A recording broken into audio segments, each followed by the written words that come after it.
You've made it this far.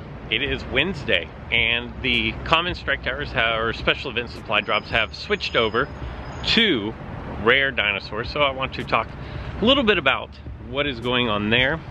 Don't forget, you do have these absolutely amazing treasure chase that mine doesn't want to seem to open right now, but you have them.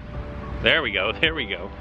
Another 1,000, that puts me at 15,000 of my 25,000 available for the day. And yes, I know there's a Brachiosaurus over there, but if I swing around like this, like maybe you can tell it's pretty busy streets right there. And then that's a neighborhood over there that I just cannot get into. Not because I don't want to get into, but because it's a gated community. So that is 15 bucks, all right? That is unfortunate, but have a rare tower here. We do have the gold towers. We have Nodopatotitan, level 30, that I'm gonna show you guys how to take that. There's a lot going on today, let me just say. So I'm actually not going to do much hunting in this little park that I'm in right here because there's just not a whole lot going on right here. What I'm gonna do is I'm actually gonna walk down the street there, probably hit both those treasure chases, and then move on to the next park, and we'll go over the events of today. Because I don't live in this habitat zone, you know what dinosaur I probably never see? Kentrosaurus. You know what dinosaur I just came across while walking down to the park I want to do today's video from? A Kentrosaurus. I actually really need this DNA as well because it goes to Trico, which I don't think I'm going to be able to unlock today, but any DNA that I get towards Trico is good DNA. So I'm definitely, crap, I don't want to be missing darts. I apologize for all the street noise, it's extremely loud, but you can't help where Kentros spawn, and I definitely wanted to get this on tape for you. So 160 Kentrosaurus, super happy about this. Let me see exactly where that puts me. 171, so I didn't have very much of it at all. But if I go down to Trico, but that's, I actually have to go back up here to the spiky potato. That was the star of yesterday's video, actually. I can do 3 fuses here, so I'm hoping for some big numbers. I would love to hit 30 more off of these next 2 fuses. So just not 2 10s. There's one of the 2 not 2 10s that I was hoping to avoid. Not a 10. God, that sucks. Like, it's so demoralizing. So I have 1 more fusion. I could have had 2 fusions. In the grand scheme of things, it wouldn't make that big of a difference. And another 10. So it wouldn't have made that big of a deal, but it would have been nice to get something other than a 10. I'm gonna have to figure out a way to engage this strike tower that's right here, then walk over to the park that you see over there and battle it. That's the plan anyways. God, that sucks. Only 10s, man. Anyway, since I had to engage the strike tower way back over there and then walk to somewhere a little safer, a little less noisy in order to battle this, I definitely don't want to lose this today. And here's the deal. I'm just gonna be honest with you here. If you want to take out this tower super easy, you're relatively like middle ranked, you haven't been playing for a really long time. If you've been playing for a while, you don't probably need help beating this tower. And what I'm gonna say is, without even having tried it, if you want to just beat it, probably the easiest way possible, I would take Sucotator, go in for the lethal wound, swap out to either Dimodactylus, doesn't matter the level, or the other flyer that has, I think it's Dimorphodon, the swap in wound, and then basically just put in any other dinosaur and it's gonna bleed out, and that's gonna be a victory. Now, here's the thing. If I were to do a video every time there was a strike tower like the Nodopatotitan strike tower and show the same thing over and over, well, you guys would get kind of bored, and I honestly would get kind of bored. So what I'm gonna do today is I'm going to put out a team of chompers. I'm going to just drop in, with the exception of Dracorex Gen 2. What I'm gonna do is just look to power through this thing with as much force as I possibly can everything is level 20 except for Dracorex Gen 2. That is going to be level 22, and its sole purpose is to bail me out if I need it. I'm going to open with T-Rex. If you don't have any of the bleeders, if you, like, you probably should have the bleeders, but if you don't, we'll just say you don't. If you have Indominus Rex, use that. Go with the dinosaurs that can dodge, and just hope that you dodge enough to win. I mean, that's not the best strategy, it's not even a great strategy, but it is a strategy that can work. The reason why I chose T-Rex here is because all three of its moves are defense shattering, so they pierce armor, they pierce this shield right here, which was my main concern when putting together a deck. T-Rex, as you know, has a fairly high chance of landing a critical attack. If I can survive, I think my opponent's gonna rampage here. Decelerating impact. If I can survive this, nope. It's okay. I'm gonna bring in Tyrannolophosaur. Indominus Rex may have been better at this situation. The reasons why I didn't go with that is because I didn't want to rely on the dodging. Now my Dracorex Gen 2 is going to do 1876 damage. I need to see which one of these Rampage is going to do 2 times damage here. Wait. Oh, here I was in my head thinking, wow, what happened? I thought I slowed him down, but I actually decreased the damage of Nodopatotitan. So there you go. 2 level 20, a T-Rex and a Tyrannolophosaur is going to get the job done. There are easier ways to do this. The bleed strat is definitely going to be good enough. This strat was good enough. You can go with dodging dinosaurs. The thing I wouldn't do is I wouldn't put a bunch of raptors in there because they're probably not going to be able to withstand the deceleration and the impact. So 15,000 more coin, definitely nice. Gallimimus, this is one of the dodging dinosaurs that I was speaking of. So I got almost 4,000 of that, bringing my total up to almost 61,000. Lythornix for another 2,500. Argentinosaurus for 163. Carnotaurus for an even 500. Monolophosaurus. Quietly, I've racked up quite a bit of Monolophosaurus. And this is good DNA because Monostegotops, it looks like, is getting a buff. And I'll go over that in just a second. But also, we have a new hybrid for Monomimus. Did I say Monostegotops is getting the buff? Monomimus is getting a unique hybrid. Some tough decisions to go with here. And then Gryposuchus, which has a unique unique hybrid as well. Definitely worthwhile DNA. It's going to be a while before I get that up to level 20 though. Well, there we go. Triceratops just waiting on me to finish that tower, so I'm going to dart this real quick, and then I want to talk about the Monostegotops. It's not Monostegosaurus, it's Monostegotops, I believe, because it's, I don't know, it's Monostego. I'm definitely not using the darting strategies that I mentioned yesterday on this. This is pretty awful darting. The goal, I wasn't even thinking. I was trying to think of what I was wanting to say and not on my darting. But what do I have going on over here? So a lot of nothing and a little bit of something. But if I go look at Monostegotops,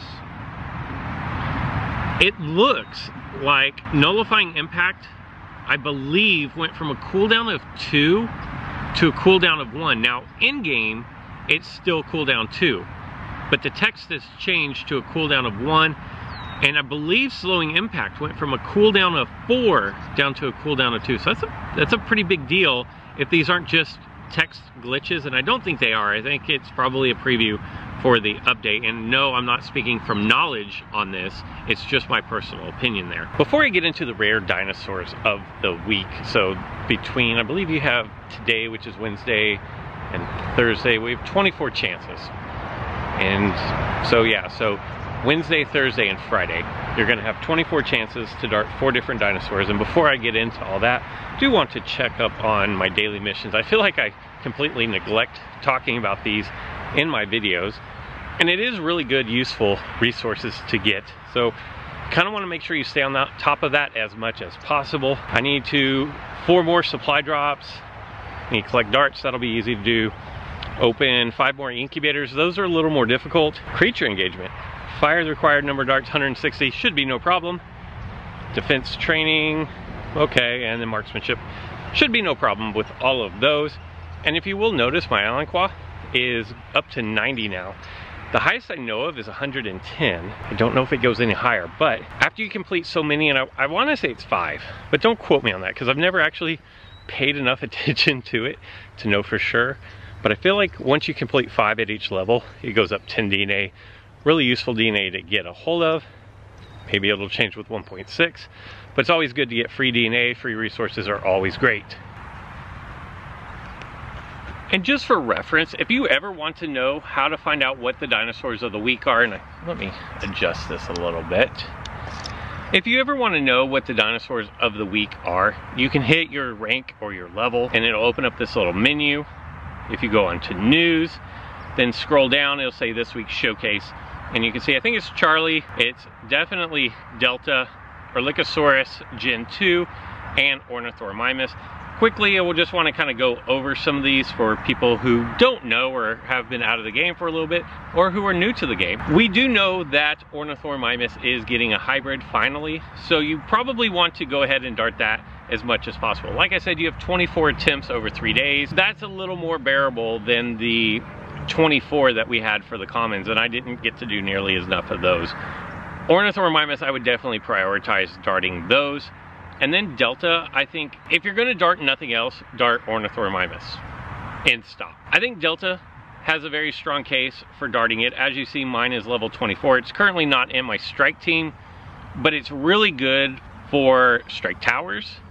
And if you can get it a little bit higher than your team level, it's actually a really nice dinosaur, especially if you're looking for something fast. Remember, you want to have a well-rounded team. Going all fast doesn't work. And with the addition of my Eudorynex and my, I don't even see it on here, oh, my Dilorhynchus, I feel like, and then Dracorex Gen 2, I feel like my team is too much speed to add Delta in there as well, which is the reason why I've currently taken it out of my strike team.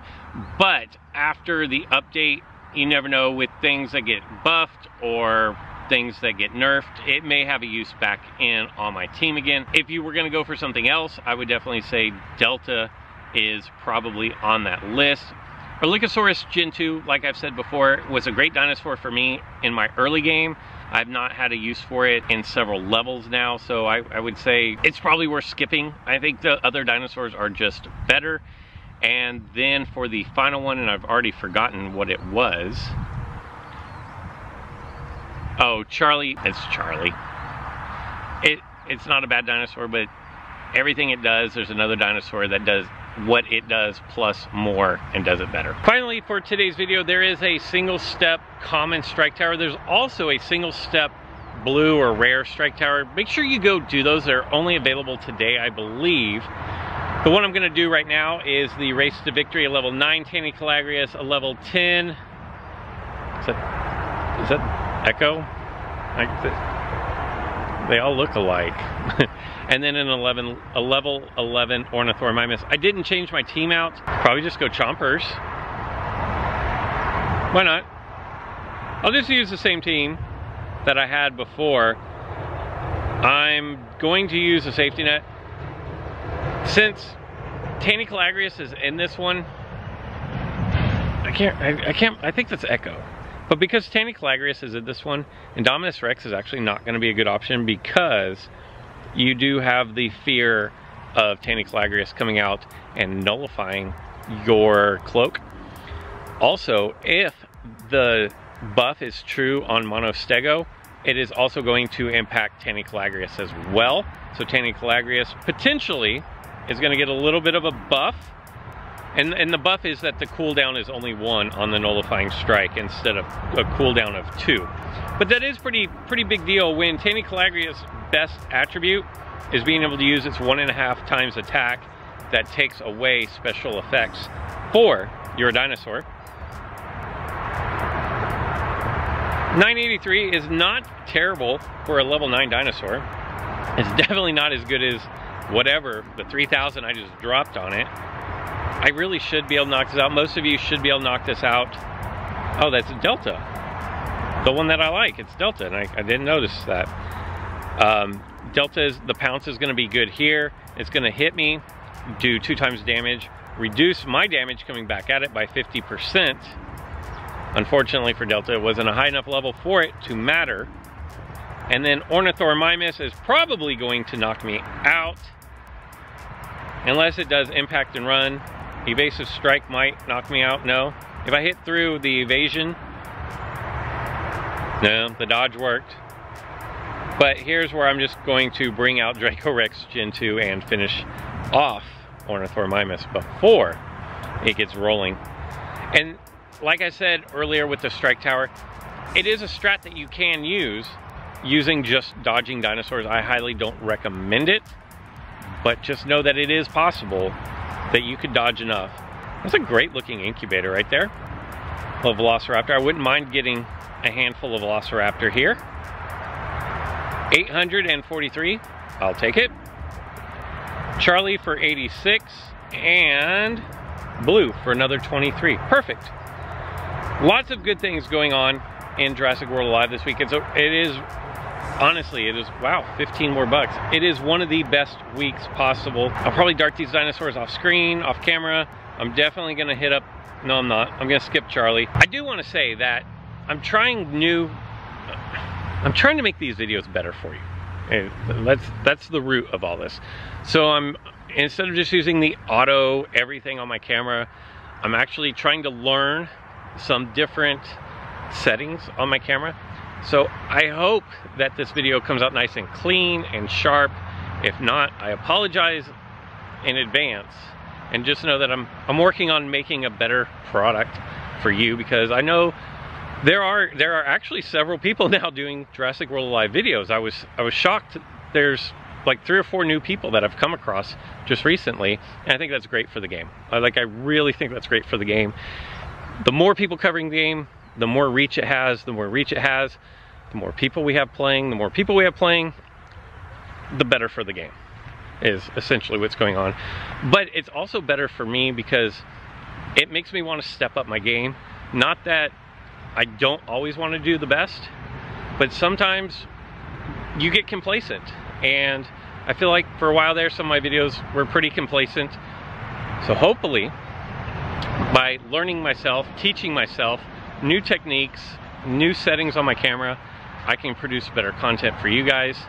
And so bear with me if there are a little bit of growing pains between now and when I get it all down. And it's always going to be an evolving process, but I just wanted to give you guys that heads up. That's all I've got for today. So until next time.